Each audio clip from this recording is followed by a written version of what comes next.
So hi wheelers எல்லாரும் எப்படி இருக்கீங்க? ரொம்ப சூப்பராக ஹாப்பியாக இருப்பீங்க அப்படின்னு நம்புகிறேன். ஸோ இன்னைக்கு நம்ம கூட இருக்கக்கூடிய கார் பார்த்தீங்க அப்படின்னா மாருதியோட ஸ்விஃப்ட் ஜென் 4 மாடல் தான் நம்ம கூட இருந்துட்டு இருக்கு.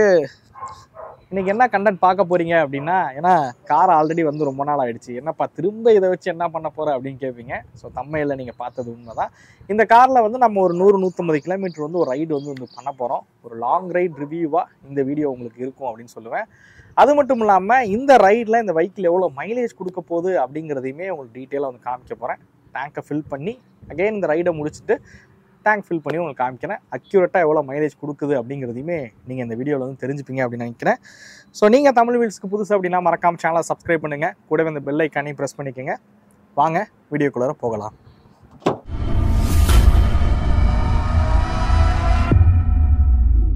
இந்த வீடியோ எடுக்க நமக்கு உதவுன showroom ABT Maruti Trichy. Maruti cars வாங்கணும்னு விருப்பப்பட்டீங்க அப்படின்னா டிஸ்பிளேல தெரியுற நம்பரை காண்டாக்ட் பண்ணுங்க. இவங்களோட டீட்டெயில்ஸ் நான் டிஸ்கிரிப்ஷன்லையும் கொடுத்துருக்கேன்.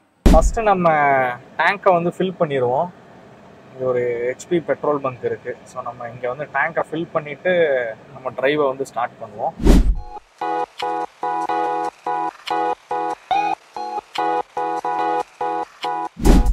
ஸோ நம்ம வந்து இங்கே டேங்கை வந்து ஃபில் பண்ணுவோம். ஃபில் பண்ணிவிட்டு ஒரு 100-150 கிலோமீட்டர் நம்ம வந்து ட்ரைவ் பண்ணி பார்க்க போகிறோம். இது கொஞ்சம் மிக்சடாக தான் இருக்கும். நம்ம வந்து ஃபஸ்ட்டு சிட்டிக்குள்ளே வந்து கொஞ்சம் தூரம் ஓட்ட போகிறோம். ஒரு 30-40 கிலோமீட்டர் சிட்டியில் ஓட்டுவோம். அதுக்கப்புறம் ஹைவேல போய் ட்ரைவ் பண்ணுவோம். ஸோ மொத்தமாக ஒரு ஆவரேஜாக எவ்வளோ மைலேஜ் வருதுங்கிறத கண்டிப்பாக பார்ப்போம். ஆக்சுவலாக டேங்க் ஃபில் பண்ணிகிட்டு இருக்காங்க. 24 லிட்டருக்கு மேலேயே வந்து ஃபில் ஆகிடுச்சு. ஐ திங்க் 35 லிட்டர் நினைக்கிறேன் டேங்க் கெப்பாசிட்டி. பார்ப்போம் எவ்வளோ டேங்க் ஃபில் ஆகுதுன்னு பார்ப்போம். ஆக்சுவலாக ஒரு பாயிண்ட்டும் ஒரு பக்கம் ஆல்ரெடி இருக்குது. ஆக்சுவலாக ஃபுல் டேங்க் வந்து பண்ணியாச்சு. இங்கே பார்த்தீங்கன்னா தெரியும்னு நினைக்கிறேன். ஃபுல் டேங்க் வந்து பண்ணியாச்சு. கிட்டத்தட்ட 30 லிட்டர் பக்கம் ஃபில் ஆகிருக்கு. ஆல்ரெடி ஒரு 5 லிட்டர் என்னமோ இருந்துச்சுன்னு நினைக்கிறேன் டேங்க்கில். கிலோமீட்டரும் உங்களுக்கு ட்ரிப் பண்ணி காமிச்சிடுறேன் எவ்வளோ ஓடி இருக்குன்னு. ஸோ இங்கே வந்து பாருங்கள், டேங்க் வந்து நம்ம ஃபுல் டேங்க் வந்து பண்ணியாச்சு. டேங்க் வந்து ஃபுல்லாக இருக்குது. ஆக்சுவலாக ரேஞ்ச் வந்து 476 கிலோமீட்டர் போக முடியும் அப்படின்னு காட்டுது ரேஞ்சு. ஸோ ட்ரிப் ஏ அதை நம்ம வந்து 0 பண்ணிடலாம். ட்ரிப் பியும் 0 பண்ணிடலாம். 8822 கிலோமீட்டர் வந்து வெஹிக்கிள் ஓடி இருக்கு. நீங்கள் பார்த்தீங்கன்னா தெரியும். ஆவரேஜாக 16 கிலோமீட்டர் இப்பயே கிளஸ்டரில் காட்டுது. நம்ம ஓட்டி முடிக்கும் போது கரெக்டாக எவ்வளோ மைலேஜ் கொடுக்குது அப்படிங்கிறத நம்ம வந்து பார்த்துடலாம். ஸோ ஓட்டி முடிக்கும் போது கரெக்டாக எவ்வளோ மைலேஜ் கொடுக்குதுன்றதையும் பார்ப்போம், கிளஸ்டரில் எவ்வளோ காட்டுதுன்றதையும் பார்ப்போம். நம்ம ஒரு 150 கிலோமீட்டர் ஓட்டிட்டு திரும்ப வந்து டேங்கை வந்து ஃபில் பண்ணி பார்ப்போம். வாங்க இப்போ நம்ம ரைடை வந்து ஸ்டார்ட் பண்ணுவோம்.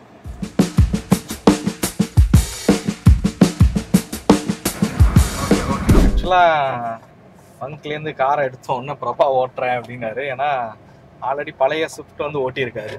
இந்த 1.2 லிட்டர் 3 சிலிண்டர் மாறினதுக்கப்புறம் ஓட்டினது இல்லை. நீங்கள் ரொம்ப அதிகமாக ஓட்டினது இல்லை. ஸோ அதனால் இப்போ இந்த வண்டியை ஓட்டி பார்க்குறேன் அப்படின்னாரு. ஸோ அவரோட ஃபர்ஸ்ட் இம்ப்ரெஷன் கேட்போம். எப்படி இருக்குது இந்த இன்ஜினை பற்றி? எப்படிங்க இருக்குது?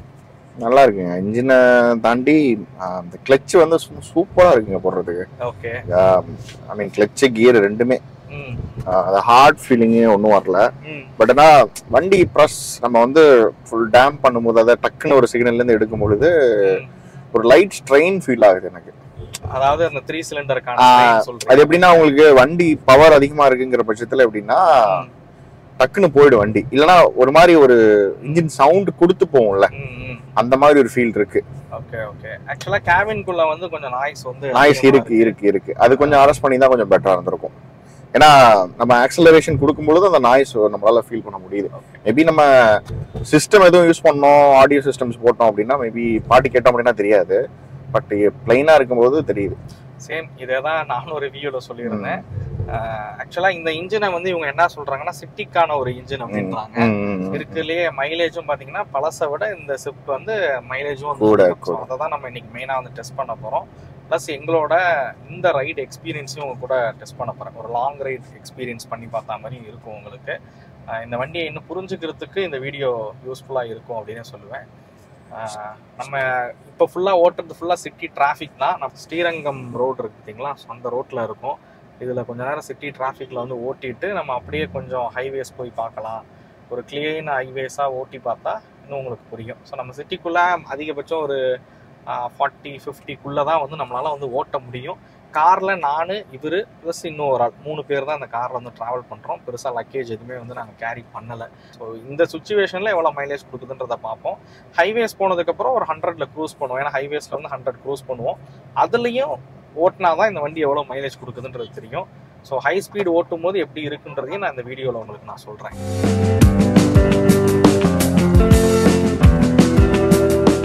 ஸோ என்ன பிரபா, சிட்டி டிராஃபிக்ல ஓட்டிட்டு இப்போ ஹைவே வந்து ஏறியாச்சு. ஆமா, ஆக்சுவலா இப்போ ஒரு கார்னர் எடுத்தீங்களா, ஒரு டீப்பான கார்னர். ஆமா ஆமா, எப்படி இருந்துச்சு அந்த கார்னர்? ஆக்சுவலி எடுக்கும் போது ஒரு ஸ்ட்ரகிளா இருக்குங்கிற மாதிரி சொல்லியிருந்தாங்க. பட் ஓட்டும் போது அந்த ஃபீல் இல்ல. அதாவது இன்ஜின் மூவ் பண்ணும் போது அந்த 3 சிலிண்டருக்கான கேரக்டர் தெரியுது. ஆனா வண்டி ரன்னிங்ல அது எங்கேயுமே நமக்கு ஃபீல் ஆகல. ஏன் சொல்றேன் அப்படின்னா, இப்ப 3 சிலிண்டர் நீங்க இப்பதான் ஓட்டுறீங்கன்னு சொல்லலாம். ஏன்டா அல்டோ 3 சிலிண்டர் இருக்கு. ஆமா ஆமா ஆமா. அது ஓட்டும் போது இனிஷியல் எடுக்கும் போது கட்ட கட்ட கட்டன்னு ஒரு மாதிரி வைப்ரேஷன் ஃபீல் ஆகும். ஆனா நீங்க ஒன்ஸ் எடுத்து நார்மலா ஒரு 20க்கு மேல போயிட்டீங்க வச்சுங்களேன், அதை விட ஒரு பவர்ஃபுல் வண்டி இல்லாத மாதிரி ஒரு ஃபீல் பண்ணுவீங்க. ஏசியெல்லாம் ஆஃப் பண்ணிட்டு ஓட்டும் போது சல்லுன்னு, ஏன்னா சொல்றதே லார்ட் அல்டோன்னு தானே சொல்றாங்க. சோ அந்த மாதிரிதான், அதாவது சிட்டிக்குள்ள நல்லா இருக்கு ஓட்டுறதுக்கு. கொஞ்சம் எடுக்கும்போது மட்டும் ஒரு சின்ன வைப்ரேஷன் அந்த மாதிரி கொஞ்சம் ஃபீல் இருக்கு. அது மாதிரி ஐடல்ல வண்டி நிக்கும் போது கொஞ்சம் அந்த டேஷ்போர்ட்ல ஆமா லைட் வைப்ரேஷன் ஃபீல் ஆகுது. கியர் லிவர்ஸ்லாம் வந்து அந்த சின்ன வைப்ரேஷன் ஃபீல் ஆகுது. அது வந்து ஒரு 3 சிலிண்டர் இன்ஜின் அப்படிங்கிறது தெரியுது. ஏன்னா இதுக்கு முன்னாடி இந்த ஸ்விஃப்ட் வந்து அப்படி இருக்காது. இப்ப நீங்க பலினோவே பாத்தீங்க அப்படின்னா இன்ஜின் ஆன்ல இருக்க ஆஃப்ல இருக்கானே தெரியாது. இன்ஜின் வந்து இருக்கும். சோ அதுல இருந்து இந்த இன்ஜின் மாறிட்டாங்கன்றதுதான் இங்க வந்து எல்லாரும் பேசப்பட்டதா இருந்துச்சு. என்னடா 4 சிலிண்டரா இருந்துச்சு 3 சிலிண்டர் எல்லாருமே ஃபீல் பண்றது. இது ரோட் பர்சன் சூப்பரா இருக்கு. ஆமா, இதே பழைய இன்ஜின்ல வந்திருந்தா இது வந்து ஒரு கடவுளாவே கும்பிட்டு போங்கிற மாதிரி ஃபீல் பண்றாங்க எல்லாரும். பட் ஆனா நாம வந்து டாட்டாவோட 3 சிலிண்டர் இன்ஜின்ஸ் ஓட்டி இருக்கோம். அல்ட்ராஸ்ல வந்து 3 சிலிண்டர் ஓட்டி இருக்கோம். அது ரொம்ப லேகா வந்து ஃபீல் ஆகும். ஆமா, அது ரொம்ப, ஏன்னா வண்டியோட வெயிட் ரொம்ப அதிகம். அதுவும் 1.2 லிட்டர் 3 சிலிண்டர் இன்ஜின் தான். அந்த அளவுக்குலாம் இது வந்து ரொம்ப மோசம்னு சொல்லவே மாட்டேன். இல்ல, அதுதான் சிட்டிக்கு சூப்பரான கார். உண்மையிலேயே சிட்டிக்கு உண்மையிலேயே நான் என்னன்னா, நீங்க அந்த ஸ்டீரிங் ஹேண்டில் பண்ற விதமும் சரி, கிளச்சும் சரி சூப்பரா இருக்கு. ஓட்டின வரைக்கும் எனக்கு வந்து ரொம்ப கம்ஃபர்டபுளா இருக்கு. மேனுவலே நல்ல கம்ஃபர்டபுளா தான் இருக்கு. நாங்க ஓட்டிட்டு இருக்கிறது மேனுவல் மாடல் தான். அது மாதிரி ஸ்விஃப்ட்ல வந்து ரைட் அண்ட் ஹேண்ட்லிங்லாம் எந்த ஒரு குறையும் சொல்ல முடியாது. கண்டிப்பா ரொம்ப நல்லாவே இருக்கும். சரி, எங்கேயா நிப்பாட்டுங்க, நான் அதுக்கப்புறம் இங்கே நான் ஓட்ட ஆரம்பிக்கிறேன். சரி, ஓகே, நிறுத்திடுறேன். இது இப்போ 80ல போறோம். ஆனா எனக்கு 80ல போற ஃபீலே இல்ல. நம்ம ரொம்ப ஸ்லோவா போற மாதிரி இருக்கு. காமிக்கிறேன் பாருங்க.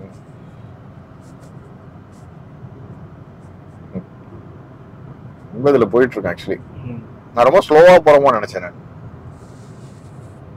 அது ரோடு வந்து ஃபுல் கிளீன். அதான் சுத்தமா தெரியல. ரோடு வந்து எப்படின்னா ஒரு ஜெயங்கொண்டம் ரோடு கத்துக்கிறப்ப ஒரு 40ல போவோம்ல, அந்த மாதிரி இருக்கு எனக்கு. அதாவது இன்ஜின் ரொம்ப சைலண்ட் ஆயிடுச்சு இந்த ஸ்பீட்ல. அதாவது 80ல க்ரூஸ் பண்ணும்போது ரொம்ப சைலண்ட் ஆயிடுச்சு. ஆனா நான் டிரைவ் பண்ணும்போது ஓட்டுன ஒரு ஃபீல் இருக்கு. நீங்க இதே வண்டியை 100 வரைக்கும் கொண்டு வாங்கலாம். வண்டி 100 120 வரைக்கும் வாங்கலாம். சோ இங்க பெடல் பண்ணும்போது அந்த ரெஸ்பான்ஸ் கம்மியா இருக்கிற ஃபீல் இருக்கு 80க்கு மேல பெடல் பண்ணும்போது. பட் ஆனா பழைய இன்ஜின்ஸ் அப்படி இருக்காது. ஏன்னா பழைய இன்ஜின்ஸ்ல வந்து எப்படின்னா உங்களுக்கு இன்ஜின் வந்து 80லயும் 5th கியர்ல பெடல் பண்ணும்போது நல்ல ரெஸ்பான்ஸ் கொடுக்கும் உங்களுக்கு. சோ இதுல இருந்து 120 வரைக்கும் நீங்க ரீச் பண்றத பாருங்க எவ்வளவு நேரம் ஆகுது. 100 பிளஸ்க்கு மேல போயாச்சு. காமிக்கிறேன்.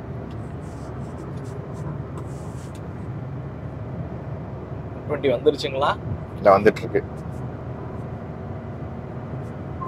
இதுக்கு இப்பதான் 120. இல்ல, இப்ப வந்து என்னன்னா இன்ஜினோட நாய்ஸ் கொஞ்சம் கேக்குது, ஸ்ட்ரெயின் ஆகுற ஒரு ஃபீல் தெரியுது. ஓகே, சோ அதனாலதான் அவங்க வந்து சிட்டிக்கான கார்னு சொல்லிட்டாங்க. சிட்டிக்குள்ள ஓட்டுற வரைக்கும் எந்த பிரச்சனையும் இல்ல. ஸ்விஃப்ட்டை பொறுத்த வரைக்கும் அவ்வளவு சூப்பரா இருக்கு அப்படின்னு சொல்லுவேன். 80 வரைக்கும் இந்த வண்டி சூப்பரா இருக்கு.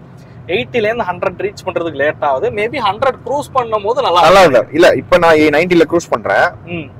இப்போ வண்டி நல்லா தான் இருக்கு. பட் ஆனா 100க்கு மேல போகும்போது கேபின் கூட நாய்ஸ் அதிகமா கேக்குது. ஆமா, இன்ஜினோட அந்த புஷ் வந்து கேக்குது.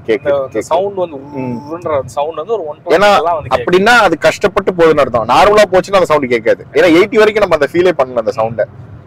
ஸோ இதுதான் இந்த பழைய 1.2 லிட்டர் 4 சிலிண்டர் இன்ஜினுக்கும் இப்போ இருக்க 1.3 லிட்டர் 4 சிலிண்டர் இன்ஜினுக்கும் உள்ள 1.2 3 சிலிண்டருக்கும் உள்ள டிஃபரன்ஸ் வந்து இதுதான். நம்ம இப்போ நிப்பாட்டுங்க, நம்ம கொஞ்சம் ரைட் அண்ட் ஹேண்ட்லிங்லாம் ஓட்டி பார்ப்போம் எப்படி இருக்குன்னு. ஸோ இப்போ நம்ம வந்து கம்ப்ளீட் ஹைவே ரைட் தான் வந்து எடுக்க போகிறோம். ஸோ ஹைவேல வந்து நம்ம ஃபுல்லாக வந்து ஓட்டி பார்க்க போகிறோம்.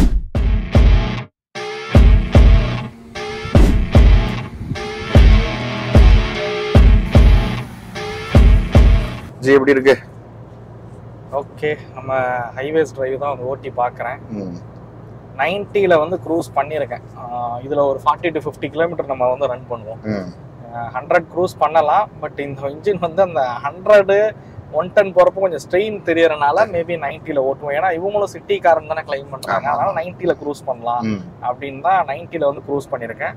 டைம் ஆக்சுவலாக 4:30 மணி பக்கம் ஆகுது. நம்ம ரைட் ஸ்டார்ட் பண்ணும்போது ஒரு 2 மணி இருக்கும். நல்லா வெயில் அடிச்சிருக்க சமயத்துல சரியான வெயில் தான், சரியான. ஆனா நல்ல கேபின் வந்து கூலிங்காவே இருந்துச்சு. நம்ம ஃபீல் பண்ணோம் அது ஆக்சுவலி சீக்கிரம் வந்து கூலிங் ஆயிருச்சு கேபின். ஸோ ஏசி எல்லாம் எந்த ஒரு பிரச்சனையும் இல்லை. இது டிண்ட் வேற ஒட்டல இல்ல இந்த கார்ல, டிண்ட்டும் இல்ல. ஸோ அதனால ஏசி நல்ல எஃபெக்ட் தான் இருக்கு, நல்ல கூலிங் வந்து இருக்கு. இது எப்படி இருக்கு? கியர், கிளட்ச், ஸ்டீரிங், அதான் நான் ரிவ்யூல சொன்ன மாதிரி இதுலலாம் எந்த குறையும் சொல்ல முடியாது. கிளட்ச் வந்து நல்ல லைட்டரான ஒரு கிளட்ச் வந்து கொடுத்துருக்காங்க. கியர்ஸ் வந்து மாத்துறது தெரியவே இல்லை. அது மாதிரி ஸ்விஃப்ட் வந்து ரைட் அண்ட் ஹேண்ட்லிங் வந்து பெட்டரா இருக்கும். பழைய ஷிஃப்ட்லயும் சரி இதுலயுமே சரி ரைட் அண்ட் ஹேண்ட்லிங் வந்து பெட்டரா இருக்கும். ஸோ சேம் ஒரு கார்னர்லாம் எடுக்கிறோம் அப்படின்னும் போது தீரம் ஒரு சின்ன லெஃப்ட் கார்னர் வந்து பண்றோம். ஸோ ஒரு கான்ஃபிடண்டா நம்மளால வந்து பண்ண முடியுது. ஆக்சுவலா 90ல பண்றோம். பட் ஒரு 110 120லயுமே நல்லா தெரியல வந்து. அதான் தெரியல எனக்கு ஆக்சுவலி எந்த பாடி ரோல் இல்ல பாரு, தெரியல. அதான் சுத்தமா அது ஃபீல் ஆகல. நம்ம அங்க பெரிய கார்னர் ஒன்னு பண்ணோம், அப்பயே அதுவும் ஃபீல் ஆகல. ஆமா. ஸோ இது வந்து ரொம்ப கம்ஃபர்டபுளாவே இருக்கு அப்படின்னு சொல்லுவேன். நாங்க சிட்டிக்கான காருன்னு சொல்றதுனால இதுல ஹைவேஸ் ரைட் போக முடியாதுன்னு நினைச்சுக்காதீங்க. ஏன்னா நிறைய பேர் அப்படி நினைச்சுக்கிறீங்க. ஸோ மாருதி வந்து பெஸ்ட் சிட்டி கார் அப்படின்னு வந்து போர்ட்ரேட் பண்ணாங்க, அதனால நாங்க வந்து அப்படி சொல்றோம். இதுல நீங்க லாங் ரைட்ஸும் வந்து போகலாம், போக முடியாதுன்றது கிடையாது. முன்னாடி இருந்த ஜெனரேஷனுக்கும் இப்போக்கும் வந்து சேஃப்டியில கொஞ்சம் இம்ப்ரூவ் ஆயிருக்கும் அப்படின்றாங்க. ஸ்டாண்டர்டாவே 6 ஏர்பேக் கொடுக்குறாங்க, அது ஒரு நல்ல விஷயம் அப்படின்னு சொல்லுவேன். ABS EBDயா இருக்கட்டும், இந்த மாதிரி விஷயங்கள் எல்லாமே வந்து பேசிக்கா ஸ்டாண்டர்டாவே வந்து கொடுத்துட்றாங்க. ஸோ அந்த விஷயத்துல பாராட்டலாம். 6 ஏர்பேக்லாம் வந்து கொடுத்துருக்கனால. பட் கிராஷ் டெஸ்ட் இந்த மாதிரியான விஷயங்கள் எதுவும் வரல. மேபி ஃபியூச்சர் மாருதி அது பெருசா அந்த மாதிரி செக்மெண்ட்ஸ் காசுக்கு இப்பதான் கொஞ்சம் கொஞ்சமா அதை காட்டுறாங்கன்னு நினைக்கிறேன். ஆக்சுவலா ஜாப்பனீஸ் என்கேப்ல வந்து 4 ஸ்டார் ரேட்டிங் வாங்குனுச்சு இந்த காரு. 4 சம்திங் 4 3 சரியா தெரியல எனக்கு. 4 ஸ்டார் அந்த ரேஞ்ச். ஏன்னா அந்த சமயத்துல கொஞ்சம் பேசப்பட்டுச்சு இந்த கார் சேஃப்டில நல்லா இருக்கும் அப்படிங்கிறது போல. பட் இப்ப ஏன்னா அது இன்டர்நேஷனல் டிசைன் வேறல, உங்களுக்கு டிசைன் வந்து எங்க பார்த்தாலும் அது ஸ்போர்ட்டிக்கா இருக்கு. ஏன்னா ஸ்போர்ட்டிக்கான ஒரு டிசைன் தான் இது. ஆக்சுவலா இப்ப கொஞ்சம் சேல் டிராப் ஆயிடுச்சுங்க. ஆமா ஆமா. அது எப்படின்னா பலினோ வந்ததுக்கு அப்புறம், பலினோக்கு முன்னாடி எல்லாம் நீங்க இந்த காரை வாங்கவே முடியாது. ஆமா ஆமா ஆமா. அவ்வளோ வெயிட்டிங் பீரியடோட சேல் ஆயிட்டு இருந்துச்சு. இதுவும் சரி டிசையருமே சரி செம்ம வெயிட்டிங் பீரியடோட சேல் ஆயிட்டு இருந்த ஒரு ப்ராடக்ட். ஸோ அதெல்லாம் பீப்புள் இப்போ நிறைய சப்காம்பேக்டுக்கு மூவ் ஆன் ஆகுறாங்க சிவிக்கு. ஸோ அதுவும் ஒரு பெரிய மேஜர். இதுல வந்து இதுல அவங்க 3 சிலிண்டர் திருப்பி ஒரு 3 சிலிண்டரா ஒரு லான்ச் பண்ணும்போது மக்களுக்கு என்ன புரிதல் இருக்குன்னா, ஐ மீன் பாக்குற எல்லாருக்குமே 3 சிலிண்டர் மார்க்கெட்டை பாக்குற எல்லாருக்குமே இது வந்து ரிலையபிளா இருக்குமா அந்த கொஸ்டின் அப்படிங்கிற கொஸ்டின் நிறைய பேருக்கு இருக்கு. உண்மையிலே பேசும்போது தெரியும். இது ஆக்சுவலா அவங்க ஹைபிரிட் வரும் அப்படின்றது போல இனிஷியலி வந்து சொல்லிட்டு இருந்தாங்க. பட் ஹைபிரிட் கொடுத்துருந்தாங்க அப்படின்னா இன்னும் சூப்பரா இருந்திருக்கும். ஆமா, காஸ்ட்ங்கிறது எங்கேயோ போயிருக்கு. ஆமா ஆமா ஆமா. உங்களுக்கு டாக்ஸேஷன் அந்த பிரச்சனை எல்லாம் இருக்குல்ல. மேபி அத டாப் எண்ட்ல மட்டும் கொடுத்துருந்தாங்க அப்படின்னா பரவாயில்லன்னு சொல்லி தேவைப்படுறவங்க வாங்கியிருப்பாங்க. ஏன்னா டாப் எண்ட்ல கொடுத்துருங்கன்னா அப்போ வந்து 35+ கிலோமீட்டர் மைலேஜ் வந்து கொடுப்போம் இதோட ஹைபிரிட் சிஸ்டம் அப்படின்னா இனிஷியல்ல லீக் ஆமா வந்தப்போ இன்ஃபோ அப்படிதான் சொல்லியிருந்தாங்க. பட் அது வந்துருந்துச்சுன்னா இன்னும் சூப்பரா இருந்திருக்கும். அட்லீஸ்ட் CNG வரும்போது ஒரு டியூவல் சிலிண்டர் டெக்னாலஜி வந்தாலும் அது கொஞ்சம் நல்லா இருக்கும். மேபி இன்னும் கொஞ்ச நாள்ல வந்து ஸ்விஃப்ட்ல வந்து CNG வந்து லான்ச் ஆகிறதா இருக்கு. ஸோ அது வந்துச்சு அப்படின்னா இன்னும் மைலேஜ் அதிகம் கண்டிப்பா. அது ஏன்னா அது அத நீங்க ஒரு வேகனார் வாங்கி ஓட்டுறதுக்கு ஒரு ஷிஃப்ட் வாங்கி ஓட்டலாங்கிற மாதிரி ஒரு ஃபீல் கொடுத்துரும் நம்மளுக்கு லோக்கல்ல. ஆக்சுவலா நம்ம வண்டி எடுத்தப்ப ட்ரிப் பண்ணோம். ஆமா, ட்ரிப் பண்ணி ஹைவேஸ் நுழையும் போது நமக்கு ஒரு 14 கிலோமீட்டர்ல காமிச்சிச்சு. இப்போ 17.7 வரைக்கும் கிளஸ்டர்ல காட்டுது. நம்ம இது வரைக்கும் ஒரு 60 கிலோமீட்டர் ரன் பண்ணிட்டோம். இன்னும் ஒரு 40 to 50 கிலோமீட்டர் இதுலயே ரன் பண்ணோம்னா இன்னும் கிளஸ்டர்ல உள்ள மைலேஜ் இன்னும் அதிகமா வரும். மேபி நம்ம கிளஸ்டர்ட் நம்மளனா கூட நம்ம ஃபில் பண்ணும்போது தெரிஞ்சிடும் நம்மளுக்கு ஆக்சுவல் மைலேஜ். நம்ம அதே பங்க்ல போய் திரும்ப ஃபில் பண்ணுவோம். ஓகே, அடுத்து சஸ்பென்ஷன் உங்களுக்கு எப்படி இருக்கு? சரியான ஃபீல், உண்மையில நல்ல ஃபீல். அதாவது நான் வீடியோக்காக சொல்றேன், இல்ல நம்ம கார் கொடுத்ததுக்காக சொல்றோம்லாம் கிடையாது, உண்மையிலேயே நல்லா தான் இருக்கு.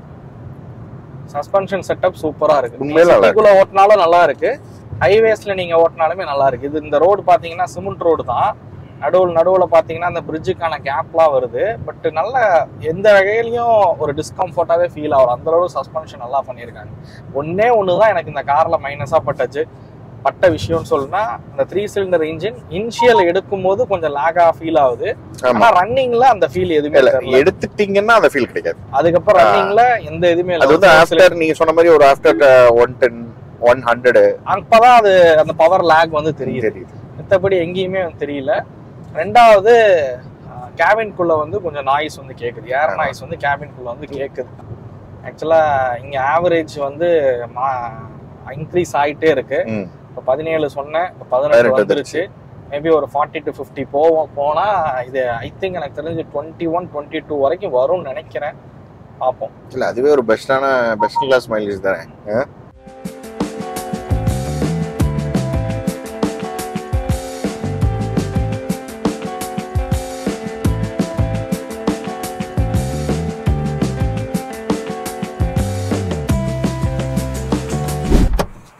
இங்கே நம்ம ஒரு டீ குடிச்சிட்டு நம்மளுடைய பயணத்தை தொடருவோம்.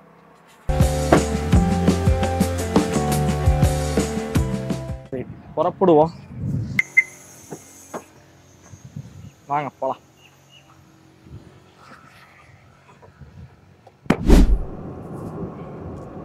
ஸோ கிட்டத்தட்ட 100 கிலோமீட்டர் நம்ம வந்து ரைட் பண்ணிட்டோம். அதே மாதிரி கிளஸ்டரில் 19.8 கிலோமீட்டர் ஆவரேஜ் வந்து காட்டுது. ஸோ இப்போ நீங்கள் பார்த்துருப்பீங்க ஃபஸ்ட்டு 19.8 கிலோமீட்டர் ஆவரேஜ் வந்து காட்டுது. 40 கிலோமீட்டர் பக்கம் சிட்டியில் ரைட் பண்ணியிருக்கோம், 60 கிலோமீட்டர் வந்து ஹைவேஸில் 90 கிலோமீட்டர் ஸ்பீடில் நம்ம வந்து ரைட் பண்ணியிருக்கோம்.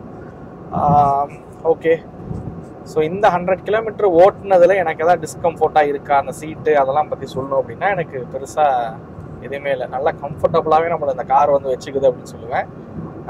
ஒரு 100 கிலோமீட்டர் ரைட் போன ஒரு ஃபீல்லாம் எதுவுமே இல்லை. ஒரு 40-50 இந்த ரேஞ்சில் தான் நம்ம ஓட்டிட்டு போன மாதிரி தான் இருக்குது. மேபி இன்னும் ஒரு 300-400 கிலோமீட்டர் உட்காந்து ஓட்டி பார்த்தா தெரியும்னு நினைக்கிறேன். பட் எனக்கு தெரிஞ்சு கம்ஃபர்ட் லெவல்ஸில் எந்த குறையும் சொல்ல முடியாது, ரொம்ப கம்ஃபர்ட்டாக தான் இருக்குன்னு சொல்லுவேன் இந்த காரை பொறுத்த வரைக்கும். ஓகே ஃபைன், பிரபா டீம் கேட்டுருவோம். பிரபா உங்களுக்கு எப்படி இருக்கு? கம்ஃபர்டபுள் தாங்க. கொஞ்சம் தூரம் டிரைவ் பண்ணேன், கொஞ்சம் தூரம் உட்காந்து வந்திருக்கேன்.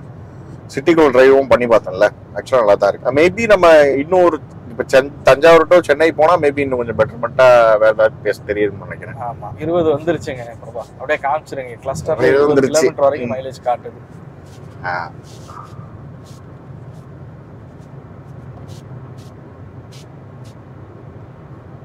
ஓகே, ஆவரேஜ் வந்து 20 காமிக்குது.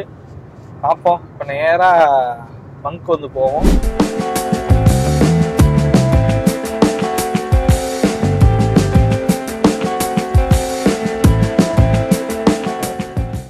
ஓகே, பெட்ரோல் பங்க் வந்தாச்சு. காலையில் ஃபில் பண்ண அதே பங்க் தான் நம்ம வந்திருக்கோம். இப்போ இங்கே பார்த்தீங்கன்னா தெரியும். ஆக்சுவலாக காலையில் ஹெச்பி பங்க்குன்னு சொல்லிட்டு பாரத் பங்க்குள்ளே நுழைஞ்சாச்சு, பக்கத்தில் இருக்கனால. ஸோ பாரத் பங்க் காலையில் போட்ட அதே பெட்ரோல் பங்க்குள்ளே தான் நம்ம இப்போ வரோம். கிளஸ்டரில் ஆக்சுவலாக 20.3 கிலோமீட்டர் வந்து காமிக்குது. இன்னும் வந்து 499 கிலோமீட்டர் போக முடியுங்குது. நம்ம எவ்வளோ ஓட்டி இருக்கோம்னு பார்த்தீங்க அப்படின்னா 25.1 கிலோமீட்டர் வந்து நம்ம ரன் பண்ணியிருக்கோம்.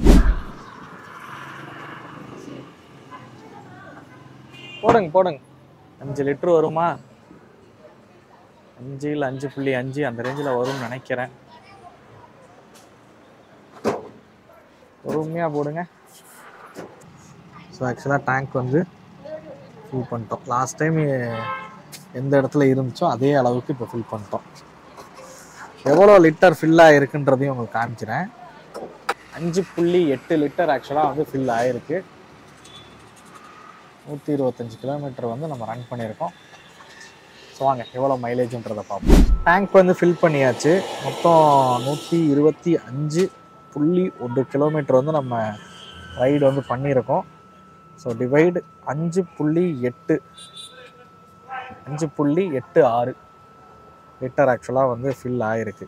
ஸோ நமக்கு இந்த ட்ரிப்பில் கிடைச்ச மைலேஜ் பார்த்தீங்க அப்படின்னா 21.3 கிலோமீட்டர் வந்து மைலேஜ் அப்படிங்கிறது வந்து கொடுத்துருக்கு. ஸோ நல்ல மைலேஜ் அப்படின்னே சொல்லுவேன். ஏன்னா நம்ம ஒரு 40-45 கிலோமீட்டர் வந்து சிட்டிக்குள்ளே ரைட் பண்ணியிருக்கோம். அண்ட் இங்கே வந்ததே வந்து நல்ல டிராஃபிக் தான். ஒரு 10 கிலோமீட்டர் மொத்தம் ஒரு 55 கிலோமீட்டர் பக்கம் சிட்டியில் ரைட் பண்ணியிருக்கோம். ஒரு 75 கிலோமீட்டர் வந்து ஹைவேஸில் வந்து ரைட் பண்ணியிருக்கோம். 90 கிலோமீட்டர் ஸ்பீடில் வந்து க்ரூஸ் பண்ணி தான் நம்ம வந்து வெஹிக்கிள் வந்து ஓட்டியிருக்கோம். ஸோ நம்ம கிடைச்ச மைலேஜ் பார்த்தீங்க அப்படின்னா 21.3 கிலோமீட்டர் மைலேஜ் வந்து கிடச்சிருக்கு. ஓகே, மேபி நீங்கள் ஒரு 300 கிலோமீட்டர் ஒரு 90 கிலோமீட்டர் ஸ்பீடில் க்ரூஸ் பண்ணி ஹைவேஸ்லேயே ஓட்டினீங்க அப்படின்னா ஒரு 1 or 2 கிலோமீட்டர் மைலேஜ் அப்படிங்கிறது கூட கொடுக்கலாம். ஒரு 23, 24 அந்த ரேஞ்சில் வந்து கொடுக்கலாம் அப்படின்னு நினைக்கிறேன். இவங்க கிளைம் பண்ண மைல் வந்து 24 கிலோமீட்டர் மேனுவல், 24.8 சம்திங் வந்து மேனுவல், 25.5 பக்கம் ஆட்டோமேட்டிக் வந்து கொடுக்கும் அப்படின்னு சொல்கிறாங்க. மேபி அந்த 24, 25 கொடுக்கலாம்னு எனக்கு தெரிஞ்சு 22, 23 இந்த வண்டி பார்த்தீங்க அப்படின்னா ஹைவேஸ்க்கு மைலேஜ் அப்படின்னு கொடுக்குறேன்னு நினைக்கிறேன். ஓகே, இந்த ரைடில் இந்த மைலேஜ் பற்றி நீங்கள் தெரிஞ்சிருப்பீங்க. எங்களோட ஒப்பீனியனை நான் உங்களுக்கு ஷேர் பண்ணியிருக்கேன். ஸோ இந்த வீடியோவில் நம்ம டெக்னிக்கலாக எந்த விஷயங்களும் வந்து ஷேர் பண்ணியிருக்க மாட்டோம். ஜஸ்ட் ஒரு ரைடு எக்ஸ்பீரியன்ஸ் உங்களுக்கு சொல்லணுன்றதுக்காக மேக் பண்ணப்பட்ட வீடியோ தான். ஆல்ரெடி நம்ம சேனலில் ஒரு டெக்னிக்கலான ஒரு வீடியோ இருக்குது. அதாவது இந்த வெஹிக்கிளை பற்றி ஒரு டீட்டெயில் ரிவ்யூ நம்ம சேனலில் இருக்குது. வேணுன்றவங்க மறக்காமல் அதை போய் செக் பண்ணி பாருங்கள். ஸோ அதில் இந்த வெஹிக்கிளை பற்றி நீங்கள் இன்னும் நிறைய விஷயங்கள் வந்து தெரிஞ்சுக்க முடியும். இந்த வீடியோ உங்களுக்கு பிடிச்சிருக்கும் அப்படிங்கிறத நம்புறேன். இந்த வீடியோ பற்றின கருத்துக்களை மறக்காமல் கமெண்ட் பண்ணுங்கள். அடுத்த வீடியோவில் சந்திக்கும் வரை தமிழ் வீல்ஸ் மணிகண்டன். நன்றி, வணக்கம்.